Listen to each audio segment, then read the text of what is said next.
Mummy, मैं और नीरा office जा रहे हैं, शाम को मिलते हैं कहकर बेटा प्रशांत और नीरा ऑफिस के लिए निकल गए और रोज़ की तरह कौशल्या जी घर के कामों में लग गई। कौशल्या जी की यह रोज़ की दिनचर्या थी। बेटा प्रशांत, बहू नीरा दोनों एक मल्टीनेशनल कंपनी में कार्यकर्ता थे। दोनों की शादी हुई अभी 3 महीने ही हुए थे। बेटा बहू दोनों साथ में काम पर निकल जाते और कौशल्या जी घर के सारे काम निपटाती। बचपन से ही प्रशांत के सर से पिता का साया उठ चुका था। बस तब से कौशल्या जी ने अकेले ही प्रशांत को पाला था। कौशल्या जी के पति राजीव जी जब जिंदा थे तब वे घर के कर्ता धर्ता थे, मगर उनके निधन के बाद जो जैसे बिल्कुल अकेली सी पड़ गई थी कौशल्या जी खुद भी पढ़ी लिखी महिलाएं थीं, मगर अब उन्हें समझ नहीं आ रहा था कि वे कहाँ नौकरी करेगी। राजीव जी बहुत अच्छे इंसान थे, इसीलिए राजीव जी के निधन के बाद ऑफिस वालों ने उसी की जॉब के लिए कौशल्या जी का चयन किया ताकि कौशल्या जी उनका घर चला पाएं और बेटे प्रशांत की भी सारी जिम्मेदारी कौशल्या जी को ही निभानी थी। कौशल्या जी ने खूब मेहनत करके प्रशांत को पाला पोसा था और उसे खूब अच्छे संस्कार दिए थे। प्रशांत एक बहुत ही शांत और सुलझा हुआ लड़का था। उसने देखा था कि उसकी माँ कितनी मुश्किलों का सामना करके उसका पालन पोषण किया है। उसने पढ़ लिख कर अच्छा मुकाम हासिल कर लिया ताकि उसकी माँ को अब इस उम्र में आराम मिल पाए। कौशल्या जी नौकरी के साथ साथ प्रशांत और घर को भी अच्छे तरीके से संभालती थी, मगर प्रशांत बड़े होकर घर की सारी जिम्मेदारी संभाल ली और कौशल्या जी को घर पर रहकर आराम करने को कहा। नीरा भी प्रशांत के ऑफिस में ही काम किया करती थी। वही दोनों को एक दूसरे से प्यार हुआ था और दोनों ने शादी करने का फैसला कर लिया था। मीना बहुत मॉडर्न लड़की थी। वह एक संपन्न मायके की बेटी थी, बहुत लाड प्यार से पली थी। पहले कौशल्या जी को थोड़ी चिंता हुई कि वह हमारे घर में एडजस्ट कर पाएगी या नहीं, मगर जब नीरा कौशल्या जी से मिलने आई तब उसने अपनी मीठी मीठी बातों से कौशल्या जी का मन मोह लिया और कौशल्या जी को भी बेटे की पसंद बहुत अच्छी लगी थी और उन्होंने धूमधाम से दोनों की शादी करवा दी। नीरा सास को कौशल्या जी से बहुत अच्छे से पेश आती थी, क्योंकि प्रशांत ने नीरा को पहले ही अपनी माँ के संघर्षों के बारे में सब बता दिया था और कौशल्या जी भी नीरा को खूब प्यार और सम्मान देती थी। उन्होंने कभी भी नीरा पर दबाव नहीं बनाया, क्योंकि पहले खुद कौशल्या जी नौकरी कर चुकी थी, जिस वजह से वह नौकरी वाली लेडीज़ की समस्या से वाकिफ़ थी। वह नहीं चाहती थी कि जिस तरह से उन्होंने अकेले घर और अपनी नौकरी संभाली उसी तरह नीरा पर भी कोई दबाव आए, इसीलिए घर के सारे काम वह हंसी खुशी से कर लिया करती थी। प्रशांत और नीरा रोज़ सुबह ऑफिस चले जाते थे और सीधे शाम को घर आते थे।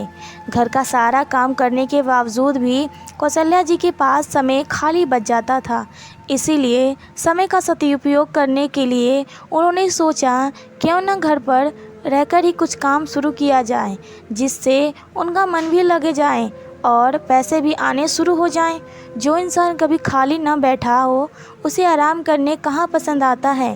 कौशल्या जी ने घर पर रहकर भी व्यस्त होने का जुगाड़ कर लिया। उन्होंने खाना बनाना बहुत पसंद था। जब से वे ऑफिस जाती थीं तब उनके बनाए खाने से ऑफिस का सारा स्टाफ उनके टिफ़िन के प्रति अपना आकर्षण कम नहीं कर पाता और सभी उनके बनाए खाने की बहुत तारीफ़ करते। बस फिर कौशल्या जी ने टिफ़िन बनाने का बिजनेस शुरू कर देने का मन बना लिया। जब उन्होंने प्रशांत और नीरा से यह सारी बातें कहीं तो दोनों ने इन काम को करने से मना कर दिया और बोले अब इस उम्र में इतना काम करने की क्या ज़रूरत है। मगर कौशल्या जी ने अपना समय काटने के लिए यह काम शुरू कर दिया। कौशल्या जी को टिफ़िन बनाने के ऑर्डर आने शुरू हो गए और वह लोगों को खाना बनाकर देने लगी, मगर प्रशांत को माँ का यूँ खाना बनाना लोगों को देना पसंद न था। वह बोला, माँ आपको यहाँ कोई कमी है क्या जो आप यह काम कर रही हो। इस पर कौशल्या जी बोली कि वे व्यस्त रहना चाहती हैं बस, और बदले में अगर 2 पैसे भी मिल जाते हैं तो बुरा क्या है। नीरा के आने के बाद भी कौशल्या जी पूरे घर का काम अकेले ही संभालती और उनका हुनर भी बरकरार था। नीरा जब सासू माँ दोबारा बनाया खाना ऑफिस में ले जाती तब नीरा की सहेलियाँ भी उस खाने की तारीफ़ किए बिना नहीं रह पाती। तब नीरा कहती, अरे यार जो औरतें घर में खाली बैठती रहती हैं उन्हें खाना बनाने के सिवाय आता ही क्या है। हमारी तरह नौकरी तो नहीं करनी पड़ती इनको, तो कम से कम खाना तो ढंग से का बनाएगी ही ना। नीरा को वैसे भी जब कुछ काम कराना होता तब वह अपनी सासू माँ से प्यार से बात करती, वरना उसे कौशल्या जी की कोई कद्र नहीं थी। धीरे धीरे वक्त बीतने लगा और नीरा यह समझ चुकी थी कि उसकी सास बहुत सीधी है, इसीलिए वह अपने सास को जो भी उसके मन में आए बोल देती। वह यह भी नहीं सोचती कि उसकी सास उसकी मदद करती है। एक दिन वह बोली, माँ आप अपने आप को व्यस्त रखना चाहती हैं, इसमें कोई बुराई नहीं है, मगर काम तो कोई स्टैंडर्ड का चुनती।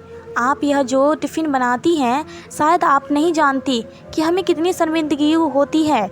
हम दोनों पति पत्नी इतनी बड़ी मल्टीनेशनल कंपनी में नौकरी करते हैं और आप यहाँ लो स्टैंडर्ड का काम कर रही हैं। आप शायद जानती नहीं, मुझे तो लोगों को बताने में भी शर्म महसूस होती है कि आप घर में टिफ़िन बनाने का काम करती हैं। कौशल्या जी बोली, बहू इसमें शर्म की क्या बात है, कोई भी काम छोटा या बड़ा नहीं होता, काम तो काम होता है और खाना बनाना मेरा हुनर है, इसमें शर्मिंदगी की क्या बात है।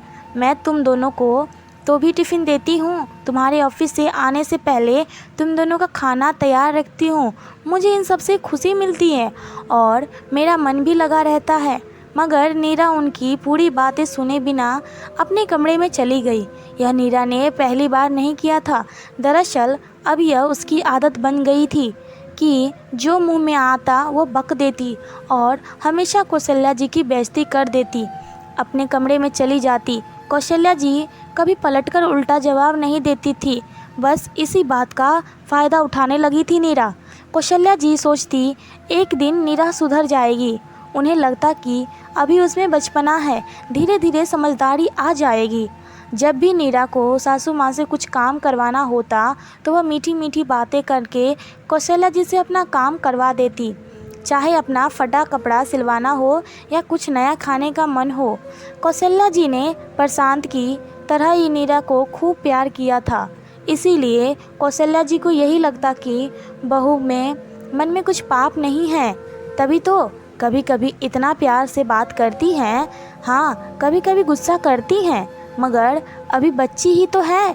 कौशल्या जी यह नहीं समझ पाई थी कि नीरा को जब उनसे कुछ काम करवाना होता तभी वह प्यार से बात करती और बाद में काम निकल जाने के बाद उनका तिरस्कार करने लगती। भले ही कौशल्या जी नीरा से बहुत प्यार करती हो, मगर बदले में नीरा उतना प्यार कौशल्या जी से कभी ना कर पाई थी। एक रोज़ घर में मेहमान आए थे, जिस वजह से घसने वाले बर्तन बहुत ज़्यादा हो चुके थे। कौशल्या जी ने नीरा को आवाज़ दी कि वह उनकी थोड़ी मदद कर दे, मगर नीरा आकर बोली, मम्मी जी यह नौकरानियों वाले काम आप ही करिए, मुझे ऐसे काम करने में मेरे हाथ नहीं ख़राब करने हैं, और वैसे भी आप क्या है, आप तो दिन भर यही काम करने हैं, मुझे तो कल सुबह ऑफिस भी जाना है, आप तो यहीं घर में रहने वाली है। यह सब सुनकर कौशल्या जी को बहुत दुख हुआ और उन्होंने सारे बर्तन अकेले मांजे। कौशल्या जी की सोच के विपरीत नीरा में कोई सुधार तो नहीं आ रहा था, बल्कि वह ज़्यादा मुफ्फट होती चली जा रही थी। दूसरे ही दिन नीरा अपनी कुछ सहेलियों को घर लाई थी। कौशल्या जी ने उनको आदर के साथ बैठाया और चाय नाश्ता लाने अंदर चली गई। नीरा की सहेली उर्मिला बोली, वह नीरा तेरी तो मौज मज़े हैं, ऐसी गाय जैसी सास मिली है तुझे, तू यहाँ आराम से बैठी है और वे रसोई में नाश्ता लाने गई हैं। और सभी ठहाके लगाकर हंसने पड़े। नीरा बोली, हाँ मैं बहुत लक्की हूँ सास के मामले में। हर जगह सास बहू को सुनाती है, मगर मेरे केस में उल्टा है। यहाँ मैं मेरी सास पर भारी पड़ती हूँ, सारा घर काम में करवाती हूँ और मज़े में करती हूँ। अब इन गंवारों औरतों का यही काम रह जाता है, घर का काम करना। आज कौशल्या जी को अपने कानों पर विश्वास नहीं हुआ। उन्होंने नीरा को बेटी बढ़कर प्यार दिया, मगर बदले में बस वह इस घर की एक नौकरानी बनकर रह गई थी। कौशल्या जी जैसे ही बाहर आई, सभी चुप हो गए। कौशल्या जी ने नाश्ता और चाय टेबल पर रखा और बोली, लेडीज़, मैं खुद पहले जॉब करती हूँ और नौकरी के साथ साथ घर भी संभालती थी और आज भी घर पर टिफ़िन बनाने का काम करती हूँ। नीरा काम से थक जाती होगी, यही सोचकर मैं हमेशा उसका सारा काम हंसी हंसी कर लेती हूँ। मैं बेटी बहू के पैसों पर भी बिल्कुल आश्चित नहीं हूँ। हाँ, यह बात और है, कुछ लोग हमारे साथ रहकर हमारे प्यार का नाजायज़ फ़ायदा उठाते हैं। कौशल्या जी नीरा से बोली, बहू, कल से तुम अपनी टिफ़िन खुद बनाना, अपने फटे कपड़े खुद सिलना और हाँ, हर संडे तुम्हारे कुछ नया खाने का मन होता है, वह भी खुद बनाना। नीरा की सारी सहेलियों की नज़रों में नीरा की सास की इज्जत और बढ़ गई थी और वे नीरा को उपहास की दृष्टि से देख रही थीं। नीरा बोली, माँ सॉरी, मेरे बोलने का मतलब वैसा कुछ नहीं था। नीरा ने सोचा, जिस तरह वह हमेशा अपनी सास को मीठी मीठी बातों में फंसा लेती हैं, वैसे ही इस बार उन्हें पटा लेगी। मगर उसके विपरीत आज कौशल्या जी ने नीरा की पूरी बात सुनी और बोली, बहू, ताली एक हाथ से नहीं बजती। प्यार और सम्मान पाने के लिए पहले प्यार और सम्मान देना होता है। अगर कोई तुम्हारी कड़वी बातें सुनकर भी उसका जवाब ना दे, तो उसका मतलब कतई यह नहीं होता कि वह बेवकूफ़ है। इसका मतलब यह होता है कि वह तुम्हें अब भी मौका दे रहा है, मगर आज तुमने सारी हदें पार कर दी। मैं भी एक पढ़ी लिखी युवती हूँ, मगर फिर भी मुझे घर के काम करने में कभी शर्म नहीं महसूस हुई। तुम आजकल की लड़कियाँ 2-4 किताबें पढ़कर अपने आप को बहुत मॉडर्न समझती हो और हम जैसे लोगों को गंवार, क्योंकि हम रिश्तों में मर्यादा रखते हैं, घर के काम खुशी खुशी करते हैं, कभी अपनी पढ़ाई या नौकरी का किसी पर रौब नहीं झाड़ते। मगर मैं यह भूल गई थी कि तुम जैसे लोगों को कितना भी प्यार दे दिया जाए, तुम लोग नहीं सुधर देंगे। मैंने कभी तुमसे और प्रशांत में फ़र्क नहीं किया था, मगर आज तुमने मुझे फ़र्क समझा दिया। नीरा माँ माँ पुकारती रही, मगर आज कौशल्या जी को नीरा के शब्द तीर की तरह चुभे थे, जिसकी कोई दवा न थी। कौशल्या जी ने अपनी बहू का घमंड आज चकनाचूर कर दिया था। नीरा की सहेली के सामने उसका खुद का आज मजाक बन गया था।